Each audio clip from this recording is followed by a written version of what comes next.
মোরশেদ উনি আমার স্বামীকে বিদেশে নেয়, তারপর অপহরণের নাটক সাজিয়ে ওনাকে হত্যা করে। ওনার লাশটা পর্যন্ত উনি গোপনে দেশে পাঠিয়ে দেয়। উনি কিন্তু সৌদি আরবে সাংবাদিকদের কাছে বলতেছে উনি সমঝোতা করতে চায় নাই, উনি খুন করে নাই। তারপর এখন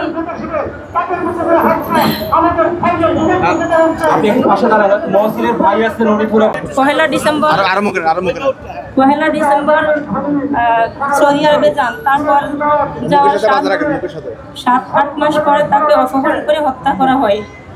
হত্যার পরিশেষে মোরশেদ আমাদের লক্ষ্মীপুরেরই ছেলে, উনি 4 নং ওয়ার্ড হাসন্দি এলাকার, উনি আমার স্বামীকে বিদেশে নেয়, তারপর অপহরণের নাটক সাজিয়ে ওনাকে হত্যা করে।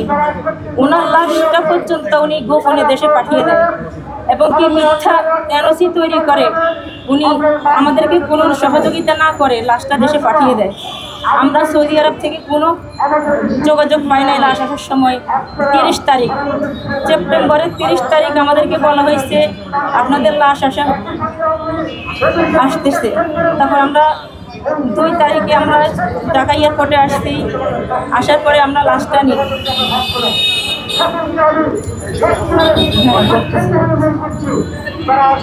আজ পর্যন্ত সৌদি আরবের কাছে বা বাংলাদেশ সরকারের কাছে আমরা কোনো বিচার পাই নাই। তারপর আমরা লাশ আসার পরে আমরা একটা বাংলাদেশ লক্ষ্মীপুরে আমি একটা মামলা করি। মামলা করার পরে মোরশেদ আমি লক্ষ্মীপুর মামলা করছি।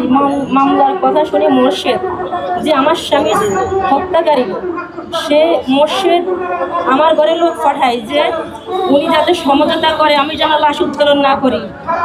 তারপর আমার কাছে এগুলো রেকর্ড আছে।